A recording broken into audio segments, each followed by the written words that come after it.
Assalamualaikum warahmatullahi wabarakatuh. Perkenalkan, nama saya Nur Afifatul Hidayah dan juga teman saya Tri Rizka Utaminingsih dan Yulia Indah Permatasari. Di sini dalam rangka tugas akhir semester, kami berkesempatan untuk menjelaskan materi tentang Buddha dan pendidikan karakter. Untuk materi pertama akan dijelaskan oleh Tri Rizka Utaminingsih dan materi kedua akan dijelaskan oleh Yulia Indah Permatasari dan materi yang terakhir akan dijelaskan oleh saya sendiri. Berikut materinya. Pendidikan dalam agama Buddha erat kaitannya dengan pembinaan karakter diri.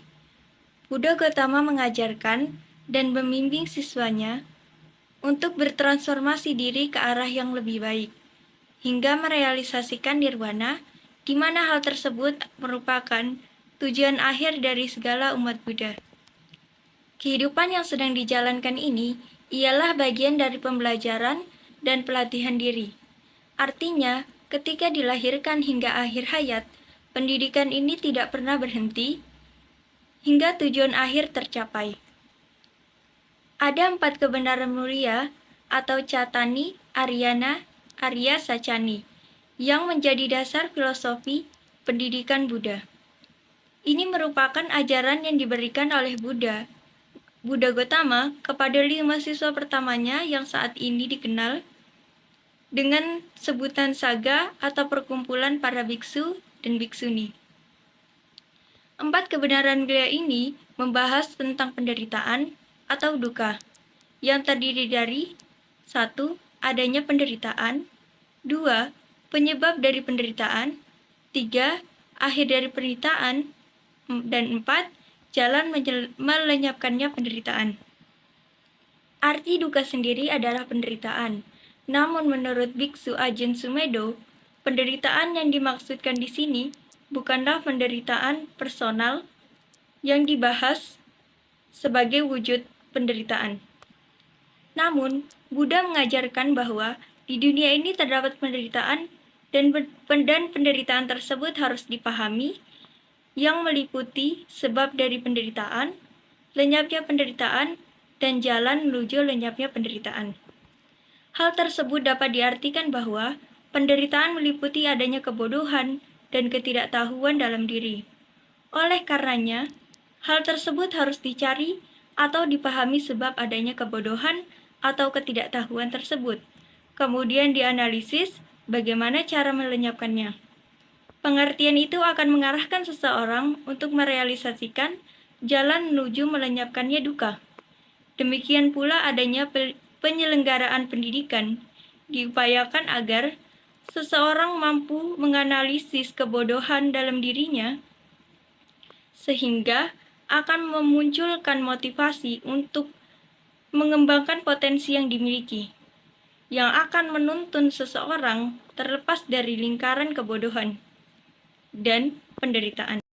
Nah, di sini saya akan melanjutkan materi yang kedua, yaitu tentang penerapan pendidikan menurut agama Buddha. Dalam agama Buddha, pendidikan karakter dilakukan melalui 3 jalan, yaitu pikiran, ucapan, dan badan jasmani. Sebelum melakukan suatu tindakan, baik itu bermoral atau tidak bermoral, semuanya akan diawali melalui pikiran. Nah, pikiran sendiri ini memiliki arti sebagai pelopor dari segala sesuatu, pemimpin, dan pembentuk. Bila seseorang berbicara atau berbuat dengan pikiran murni, maka kebahagiaan akan mengikutinya, bagaikan bayang-bayang yang tak pernah meninggalkan bendanya.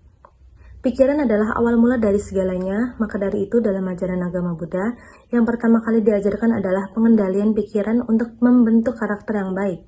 Oleh karena itu, umat Buddha diarahkan untuk melatih dan mengendalikan pikirannya dengan baik agar ucapan dan tingkah laku yang dikeluarkan juga baik. Jika berbagai pikiran buruk dapat muncul, mengarahkan ke kata-kata dan tindakan yang buruk, dan diulangi lagi dan lagi, hal itu dapat membentuk karakter yang buruk juga. Nah, dari hal ini tidak dapat dipisahkan karena manusia masih memiliki 3 akar kejahatan, yaitu kebencian atau dosa, keserakahan atau loba, dan kebodohan batin atau moha. Oleh karena itu, jalan mulia berunsur 8 dapat menjadi inti pendidikan karakter Buddhis dengan menghilangkan 3 akar kejahatan tersebut. Nah, jalan mulia berunsur 8 yang dibagi menjadi 3 kelompok ini yaitu sila atau kemoralan, samadhi atau konsentrasi, dan panar atau kebijaksanaan. Dalam pembentukan karakter, erat kaitannya dengan moralitas karena tanpa pendidikan moral, karakter sulit untuk dibentuk. Di dunia ini yang banyak atau penuh masalah sosial dan juga politik yang luas seperti peperangan, kejahatan, sikap antisosial, dan penyimpangan individu, keterasingan, serta keputusasaan yang mana menemukan perbaikan terhadap perilaku penyimpang lebih baik daripada teoretis, pendidikan hanya diajarkan oleh sains modern.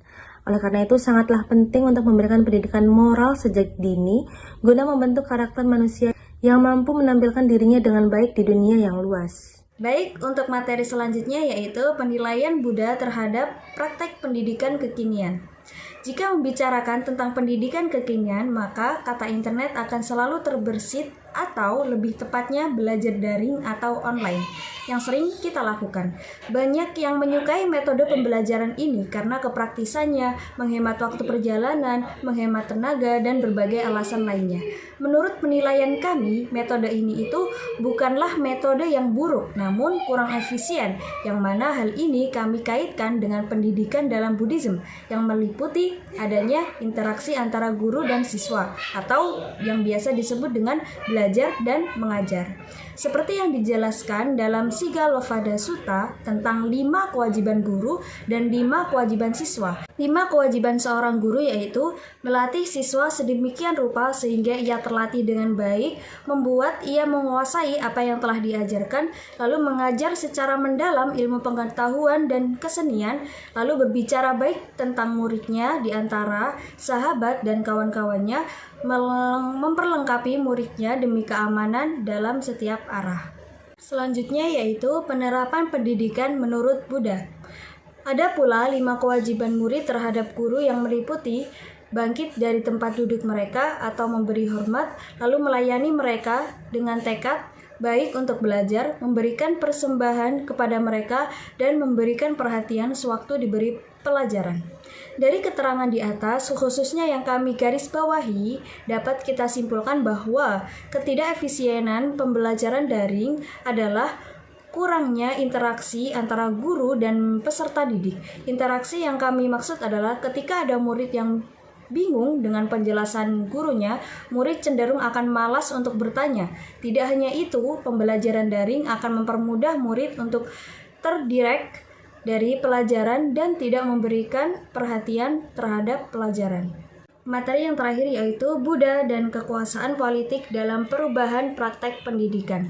Kurikulum menjadi acuan pembelajaran dan praktik dalam pendidikan. Oleh karena itu, pengembangan kurikulum melibatkan ide-ide filosofis, psikologis, ilmiah, teknologi, dan budaya. Sepanjang sejarah, sejak tahun 1945, kurikulum nasional mengalami perubahan yaitu pada tahun 1947, 1952, 1964, 1968, 1975, 1975, 1984, 1994, 2004, dan 2006. Perubahan ini merupakan konsekuensi logis perubahan sistem politik, sosial, budaya, ekonomi, serta ilmu pengetahuan dan teknologi masyarakat berbangsa dan bernegara.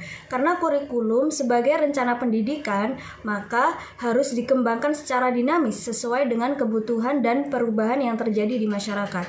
Sang Buddha menggunakan banyak metode untuk menyampaikan ajarannya dan tentu saja Sang Buddha juga memberikan analisis tentang keadaan murid-muridnya sebelum mempresentasikan ajarannya. Dengan demikian dapat dibenarkan Buddha mendukung dan memajukan ilmu pendidikan untuk meningkatkan kualitas manusia dan memajukan kesejahteraan bangsa.